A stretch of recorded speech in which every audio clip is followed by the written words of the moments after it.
Bonjour à tous, comme moi vous avez sans doute été bombardé par le marketing pour le nouveau film Roadhouse avec Jake Gyllenhaal et Conor McGregor. Dès que j'ouvre mon YouTube, j'ai une vidéo par rapport à ça. Et petite surprise, l'autre jour je l'ouvre et petite vidéo de Men's Health sur l'entraînement de Jake Gyllenhaal pour obtenir le physique pour ce film. On va regarder cette vidéo ensemble, je vais analyser son training, sa préparation et je vais vous donner mon avis dessus. C'est parti. Pour ceux qui ne me connaissent pas encore, je m'appelle Nevin. Je suis coach et cofondateur de la formation Bayesian France. Et sur cette chaîne, je vous aide à comprendre comment votre corps fonctionne réellement pour vous permettre d'atteindre vos objectifs physiques sans vous prendre la tête. Donc si vous voulez plus de contenu de ce type, n'oubliez pas de vous abonner et laisser un petit pouce bleu, ça fait toujours plaisir. Alors évidemment, comme tout acteur hollywoodien, Jake a présenté un gros physique pour ce film. J'étais assez curieux de voir cette vidéo, donc commençons à regarder ce qu'il nous propose.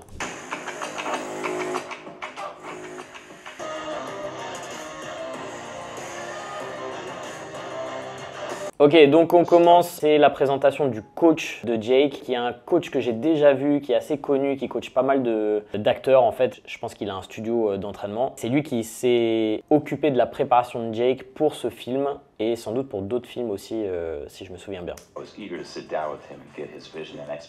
Donc en fait, il nous dit qu'ils avaient des besoins esthétiques pour le rôle, mais aussi des besoins parce que Jake devait faire certaines cascades avec Conor McGregor durant le film, donc il vous devait aussi se préparer à ça parce qu'il voulait faire ses propres cascades, j'imagine, ou les propres scènes de combat avec Conor McGregor. Hey fellas, looks like you're having a night. Ok, donc en fait, il dit que sa programmation a été faite autour de ça, donc il voulait qu'il soit athlétique, qu'il soit résilient, fort et esthétique, évidemment le package complet pour faire rêver notre audience.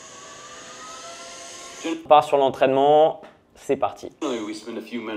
Alors là, il lui fait faire prendre des positions d'étirement avec 2 bâtons. Bon, bah si tu veux, est-ce que c'est nécessaire de faire ce genre d'exercice? Pas forcément. Stretching avant de l'entraînement, c'est discutable. Après, il y a aussi la composante psychologique. Par exemple, moi j'aime bien prendre un rouleau de massage avant de m'entraîner. Est-ce que ça fait une vraie différence sur mon entraînement? Pas forcément, mais ça m'aide à me mettre dans le mindset du fait que je vais m'entraîner dans quelques minutes. Juste à savoir, trop d'étirements avant un entraînement où on a envie d'être explosif et fort, c'est pas toujours une bonne idée, mais quand même un petit peu d'étirement pour nous permettre de prendre des positions sur lesquelles on va travailler sur nos amplitudes actives par la suite, c'est quand même quelque chose qu'on peut mettre en place. Donc après ces étirements avec ces 2 beaux bâtons, on passe sur des motion drills, donc on va dire des mouvements sur un équipement que j'ai déjà vu qui s'appelle Proteus.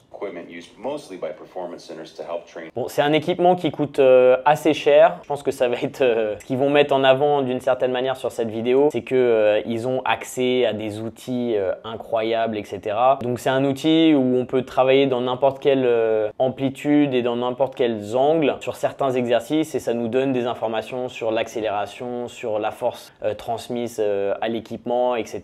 Ça fait vachement futuristique, ça fait vachement laboratoire. C'est un peu ce qui va permettre de faire rêver un petit peu les gens qui regardent ça en se disant ah ouais mais moi j'ai peut-être pas le physique parce que j'ai pas accès à des outils aussi importants. C'est pas nécessaire, ça fait très fancy. Je pense que pour des gens du calibre de Jake, ça leur donne l'impression aussi sans doute de pas payer pour rien parce que je pense que des entraînements one-to-one dans un studio comme ça, l'argent qu'il doit dépenser en termes de prépa avec son coach doit être assez faramineuse et du coup il faut aussi qu'il ait l'impression de pas se faire carotte, j'imagine.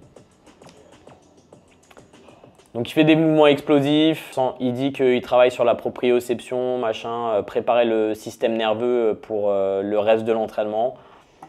Pourquoi pas?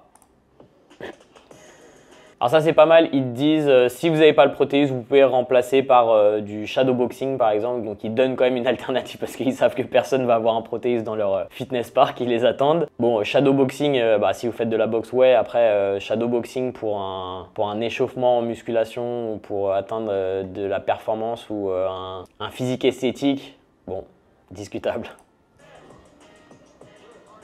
Donc après les étirements, après l'exercice de mouvement mobilité, on passe sur des isométries. Alors des isométries en tant que primer avec un exercice de respiration, ça peut être intéressant pour créer de l'espace, pour avoir une expansion par exemple de la cage thoracique, etc. J'en parle un petit peu dans ma vidéo sur la respiration que je vous mets juste là si vous ne l'avez pas vu. Après là dans ce contexte-là, je trouve ça un petit peu bizarre, surtout les types d'isométrie qu'il met en place. Mais bon, c'est un choix. Encore une fois, c'est pas mauvais, mais c'est pas forcément la manière dont je programmerais.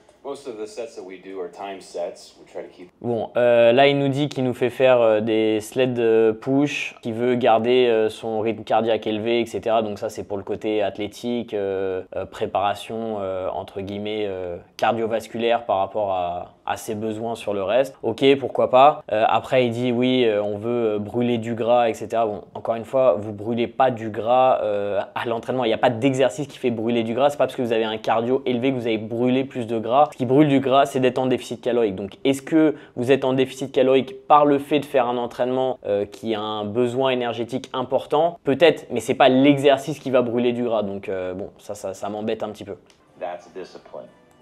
Bon là il nous montre de l'ice bath qui est le truc vachement à la mode depuis cette dernière année. L'ice bath, bon, est-ce que ça a un intérêt? Ce qu'il faut savoir c'est que ça va réduire l'inflammation. Mais l'inflammation c'est aussi ce qu'on veut lors d'une croissance musculaire en fait. Vous allez vous entraîner, vous créez une inflammation. Si vous tuez cette inflammation juste après l'entraînement, vous allez potentiellement réduire le potentiel de croissance musculaire maximum. Donc c'est pas quelque chose que je recommanderais à faire directement après l'entraînement si vous avez pour but d'avoir une croissance musculaire et de développer votre physique et votre esthétisme. Après, si par exemple vous avez plusieurs entraînements dans la journée, je pense par exemple aux compétitions de CrossFit, ça pourrait être intéressant de réduire l'inflammation, c'est-à-dire vous faites un premier Metcon, vous mettez dans un bain glacé pour réduire l'inflammation pour être prêt pour un entraînement un petit peu plus tard dans la journée. Ça, ok. Après, ça a potentiellement un intérêt au niveau mindset, au niveau résistance à la souffrance. On a aussi potentiellement dans la recherche des petites corrélations avec une amélioration du système immunitaire, mais bon, ça reste encore quand même à prouver. Mais encore une fois, là, ils essayent de vous montrer, genre, ouais, bah voilà, on fait tout ça, il y a besoin de tout ça comme protocole pour arriver à ce physique exceptionnel. Bon, il dit qu'il garde quand même tout ce qui est squat, deadlift, des gros exercices qu'il appelle primitifs. Il pense que c'est optimal d'avoir ça forcément dans son entraînement. Et là maintenant on fait un petit entraînement des avant-bras. Alors je pense que le shot c'est plus pour montrer l'esthétique du physique de Jake parce que là il y a une bonne lumière, il a un petit peu de baby oil sur les abs et tout, donc ça ressort bien. Je suis pas sûr qu'ils font ça à chaque entraînement. Il nous dit que le grip c'est super important parce que c'est le facteur limitant à l'entraînement. Et d'une certaine manière sur certains exercices oui, mais vous pouvez tout à fait utiliser des bandes de tirage. J'ai d'ailleurs un réel là-dessus pour vous expliquer comment les utiliser et ça fera tout aussi bien le taf. Et du coup ça sera pas un facteur limitant pour vos entraînements. Vous pouvez très bien travailler le grip. Les recherches montrent que c'est souvent plutôt génétique et que c'est difficile vraiment d'améliorer son grip. Voilà, c'est vraiment pour montrer son physique. Bon, ensuite, il le fait travailler des mouvements autour du sac de frappe, en le prenant le sac de frappe, en faisant des exercices au sol. Je sais pas, vu ses mouvements au sol, j'ai pas l'impression qu'il en ait fait beaucoup.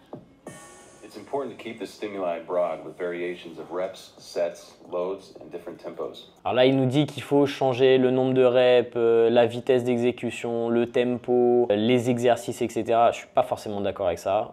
Pour progresser sur un exercice et pour avoir une construction musculaire sur un exercice, vous allez justement avoir besoin de répétition et de standardisation. Et si vous changez d'exercice constamment, même si c'est un nouveau stimulus, vous n'avez pas les adaptations musculaires que vous voulez. Vous allez avoir potentiellement des adaptations en termes de système nerveux, mais ce qu'on veut, c'est avoir une croissance musculaire pour atteindre l'esthétisme qui est présenté dans cette vidéo, on va pas se mentir. La plupart des gens qui regardent ça, ils se disent pas « Ah ouais, bah, je vais être super performant là-dessus », ils ont envie d'avoir le même physique que le mec dans le film. Et du coup, avoir une régularité et avoir des exercices que vous gardez longtemps et sur lesquels vous progressez, c'est ça qui va vous permettre de vraiment obtenir la croissance musculaire que vous recherchez. Ce qui est intéressant, c'est que je vois qu'il utilisait safety bar squat, il fait du floor press avec une barre spécialisée. Je pense que Jake il doit avoir des problèmes d'épaule et c'est pour ça qu'il utilise ces alternatives parce que c'est des alternatives qui sont connues pour être plus gentils entre guillemets sur les épaules. Et ça m'étonnerait pas qu'il ait des petits problèmes d'épaule du coup. Et justement, ils mettent une petite note très bien pour les gens qui ont des problèmes d'épaule. Donc ouais, je pense que c'est un peu la problématique. Il y a quelque chose que les gens ont du mal à comprendre, c'est que souvent, ils sous-estiment les muscles des bras par rapport à la santé des épaules en fait. Parce que le biceps et le triceps, certaines portions sont biarticulaires et participent à la stabilité de l'épaule et à la bonne santé des épaules. Et quand je vois Jake qui a, alors il a un super physique, hein, je crache pas du tout sur son physique, mais c'est vrai qu'il a potentiellement un développement du buste qui est un petit peu plus important que ses bras. Souvent, vous allez retrouver ce genre de personnes ou ce genre de physique avec des problèmes au niveau des épaules parce qu'il manque un petit peu de stabilité sur ces articulations-là. Et là, bah, c'est quand même intéressant de voir ça. Après, c'est une théorie et c'est pas forcément la réalité, c'est mon avis par rapport à ça. Ok, donc maintenant il parle de la diète et de l'importance de la diète et en quoi ça a été super important sur ce film. Et évidemment, on n'a pas un physique comme ça sans avoir une diète millimétrée, clairement. Bon là c'est un petit placement de produit, évidemment, il faut faire marcher les sponsors. Et là, il lui fait faire des push-ups avec des chaînes. Donc encore une alternative entre guillemets qui est plus saine pour les épaules, enfin plus saine, qui permet plutôt à l'épaule de bouger librement. C'est souvent quelque chose qu'on pourrait programmer pour quelqu'un qui a des problèmes d'épaule, tout en gardant une charge de travail et la possibilité d'augmenter les charges de travail. Jake did the work. He earned it. He deserves it. Donc là, il nous parle du mindset de Jay qui est énorme, etc. Et je pense que c'est absolument vrai. Hein. C'est des mecs qui sont pas là par hasard. Hein. Le mec qui se tue pour être au top physiquement et en plus être dans le rôle, jouer correctement en termes d'acteur, etc. Donc c'est clairement admirable. Ceci dit, la question que vous allez tous me poser ou vous poser, c'est est-ce que ce physique est atteignable naturellement? Alors honnêtement, je pense que oui. Après, si vous me demandez est-ce que Jake est naturel, j'ai quand même des doutes. Pour plusieurs raisons. Encore une fois, c'est un acteur, c'est pas un bodybuilder et potentiellement il veut atteindre ce physique aussi d'une certaine manière le plus facilement et le plus rapidement possible pour un rôle. Donc on sait qu'avoir une aide exogène avec peut-être une TRT ou quelque chose comme ça, c'est quelque chose qui va vraiment faciliter la chose. De la même manière pour maintenir la masse musculaire en même temps que la diète pour être le plus écorché et le plus plein possible pour le rôle. Et il a aussi 43 ans, une vie super bien remplie, etc. Donc est-ce que c'est possible? Oui. Est-ce que c'est le cas pour Jake? J'ai des doutes, mais c'est quand même possible. C'est quand même quelqu'un qui a présenté des physiques super impressionnants dans d'autres films auparavant. Donc c'est aussi possible que ça fasse partie de son lifestyle et qu'il s'entraîne depuis très longtemps et qu'il arrive à maintenir ce physique. C'est aussi totalement possible. Bon, voilà. Ce qui m'embête un petit peu dans la vidéo, c'est que voilà, il lui fait faire des exercices qui sortent un petit peu de l'ordinaire, qui font un petit peu futuristique. Et c'est peut-être un petit peu la problématique, c'est que c'est souvent ce qui est utilisé pour cacher la vérité d'une certaine manière. C'est-à-dire, ah bah regardez, on a accès à ces machines, à ces protocoles, on a des entraînements avec des mouvements que vous faites pas, etc. Et c'est pour ça que vous n'avez pas le même physique. C'est le truc, ça fait 10 ans, 15 ans qu'on entend ça dans le monde du fitness. C'est les simions pandas qui disent ah ouais bah moi je mange du riz, poulet, brocoli tous les jours depuis 10 ans. Si tu fais pas ça pendant 10 ans, tu peux pas avoir le même physique que moi. Et on sait que bah non, c'est pas parce que tu fais ça que tu as ton physique, c'est parce que tu prends des stéroïdes et tu prends d'autres drogues qui améliorent ta performance. Et c'est un peu ce qui m'embête avec ce côté Hollywood, acteur, etc. On sait qu'il y a plein d'acteurs qui se dopent, c'est pas un secret. Et ils font croire aux gens que c'est possible parce que c'est des gens qui sont hors du commun avec un mindset hors du commun et avec des protocoles d'entraînement hors du commun. Alors que la réalité, c'est que ça enlève rien au travail qu'ils font, etc. Parce que même avec une prise de stéroïdes, il va falloir travailler dur pour atteindre ce physique. Mais c'est vrai que pour quelqu'un de lambda qui se compare, qui dit bah putain, je me donne à fond et tout, j'essaye de faire la même chose et j'arrive pas à obtenir ce physique, c'est parce que potentiellement il y a quelque chose d'autre qui n'est pas forcément présenté dans ces vidéos.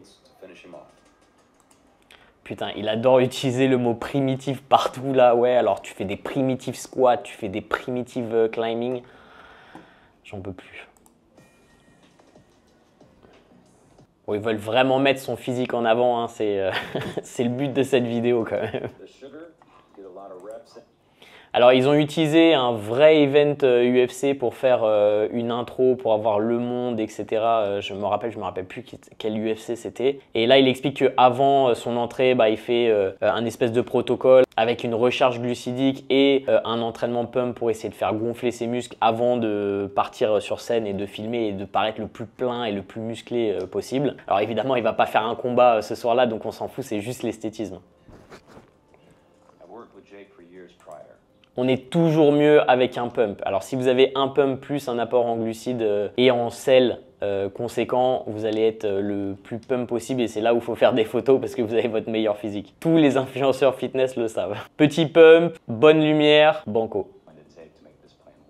Ok, donc il suit Jake depuis longtemps. On peut voir qu'il a fait le film Jared en 2005. Et comme je vous l'ai dit, c'était quelqu'un qui avait déjà un super physique à l'époque. Donc voilà, c'est pas nouveau, c'est pas un mec qui est sorti de nulle part. Et ça fait un moment qu'il a un gros physique. Il a fait Southpaw aussi en 2015, que j'avais complètement oublié d'ailleurs. Il y a un film sur la boxe. Donc voilà, c'est pas un inconnu à l'entraînement et il sort pas ce physique de nulle part. Et c'est quelqu'un qui a travaillé dur depuis un sacré paquet d'années. Est-ce que ça veut dire qu'il se dope pas ou qu'il est pas sous une TRT? Non, pas forcément. Il peut faire les deux, encore une fois. Voilà, malheureusement, tant qu'il le dit pas, personne ne pourra savoir.